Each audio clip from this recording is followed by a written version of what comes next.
So we have garlic and white onion. Also we have sweet potato and carrots. I combine kasi pareha sila ng texture.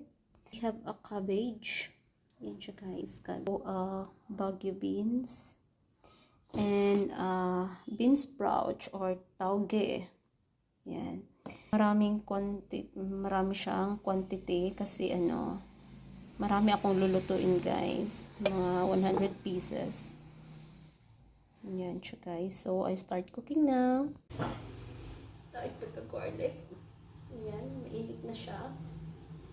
So I put the garlic. Ayan. So, hindi ko na siya nilagay sa plate guys kasi malinis naman itong namin, chopping board.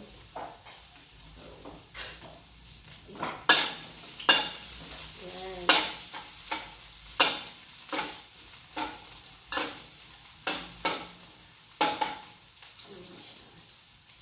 And then, muna yung ilagay mo na yung yung sibuyas. Sibuyas or onion mo. Bawang mo yung sibuyas. Ayan.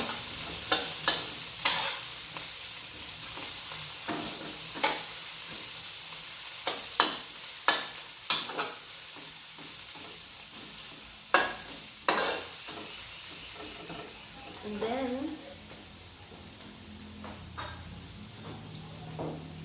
next guys, itong siya, potato and carrot. Ayan. Kasi medyo matigas to siya, kaya uunahin ko siya sa pagluto. Ayan. Sweet potato at carrot to siya guys. Para manamis-namis yung yung lumpia, add sweet potato. Ayan.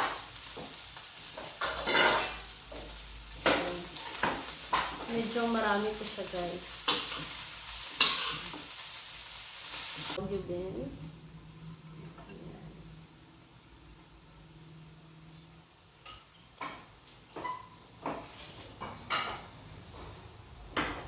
And stir.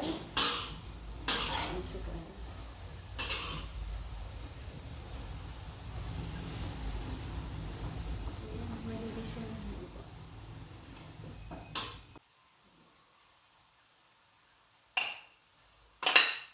Guys, nilagyan ko na siya ng salt and magic sarap pero hindi ko na videohan.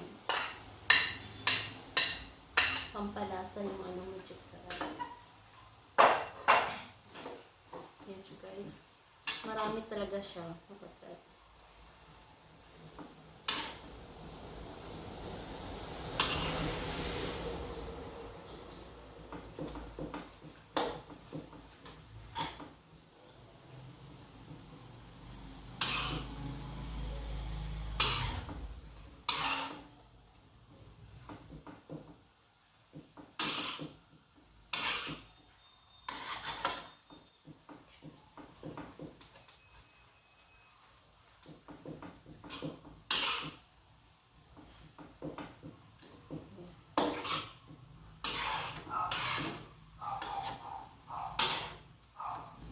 Ay almost done. I add the bean sprout. Malinis naman yung kamay ko guys. So, ito siya, half cook lang siya ha. Para kasi yung lumpia, pag piprituhin mo siya, yung laman na. So dapat yung gulay, half cook lang siya. So crunchy yung niya.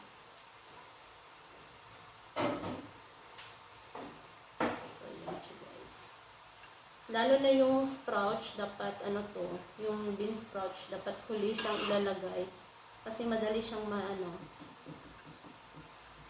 maluto. Ayan. So, yan.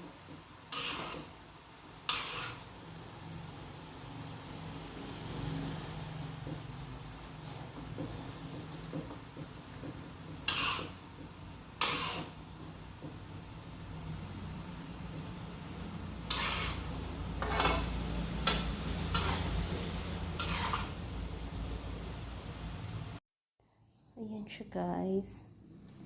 Mainit pa siya. Let it cool down for a while. Kasi pag ilalagay mo siya sa wrapper, masisira yung wrapper. Ito nga pala yung wrapper ko. It's yellow.